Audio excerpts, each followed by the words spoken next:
Oh, hello. I'm Mark here and welcome to this episode of Photographer Unscripted. So, is Nikon's Z50II worth buying? I'm going to tell you straight away, yes. I'd like to explain why, but I'd like to give you a concept first. So, this is mine, Z52, purchased with my own money. Small rig plate because I have large hands, so it gives me a little bit of extra grip at the bottom. Upper Swiss plate. I have the Peak Design anchor clips, or the mobile version with a multi-body strap. What that allows me to do is click it in here and walk along like that. The camera, click, click, click, click, click, boom. And it's rated, I think, for about £50. So this is no more than £2. So I just unclick it like that. And I have a cuff as well, the mobile cuff. And I use them for lots of cameras and lots of different things. So well worth considering. I also have mine in what I call stealth mode. I buy sticky labels and I stick it all over the camera so you can't identify what camera it is, or even if it is a camera, it takes away the brightness of the white or red or whatever colours there. So I do that with most of my equipment. And I have this paired at the moment, the 1650-2.8, which is full frame 24-70. Not the same depth of field as a 24-70-2.8, but it is the same light gathering capability. But this is my travel, or my camera that I use when I just want to go out and for a walk with the dog, or I'm going to a party, or I'm going to a picnic, family barbecue or something like that, and I just want something small and light and nimble. I also use it for when I go travelling. This camera has been all the way across Europe. It's one rail trip, and I do it mostly slow tourism. That's for another video. I do it mainly by travelling by train, land across Europe. So this one's been London to Malta on one journey. Then we went on from London to Malta, but we went via London, Paris, Paris to Milan, Milan to Rome, Rome to Syracuse on Sicily, and then a little train to Porzillo, then across the ferry. And that was a week on the train. We spent a couple of weeks on Malta, then all the way back. And this was a lovely little travel setup. Take the Peak Design travel tripod, and it worked perfectly. I took my Z30 with me to create some videos.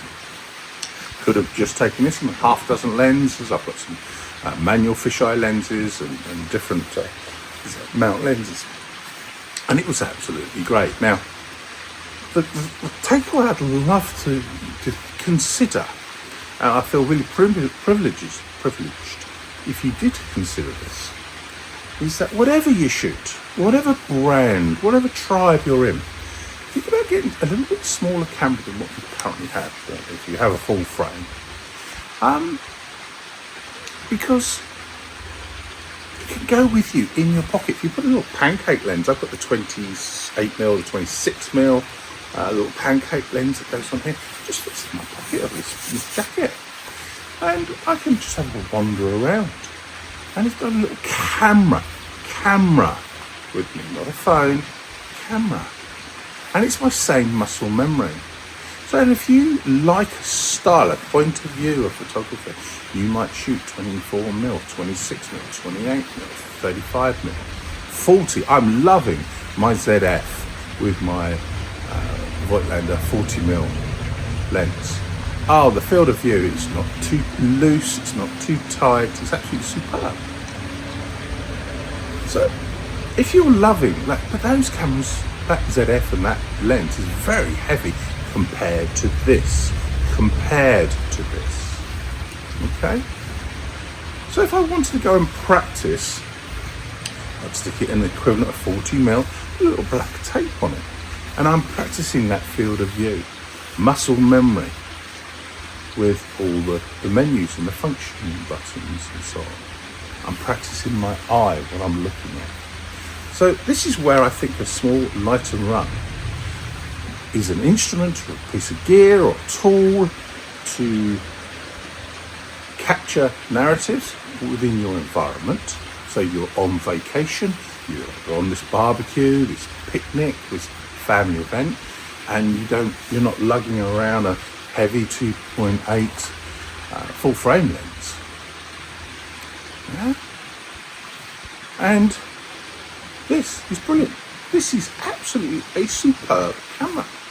It's not the best at everything. It's not brilliant. It's good. It's not brilliant at low light, but I wouldn't use this for low light. I'd use this because I'm going on vacation. I'm going on holiday. I'm going on a road trip.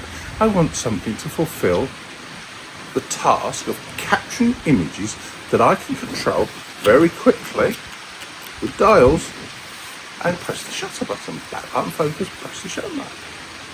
This is brilliant for it. Absolutely brilliant. So whether you're Fuji, whether you're Sony, whether you're Canon, whether you're Nikon, or a multitude of brands, consider getting a smaller APS-C in the form factor, buttons and dials.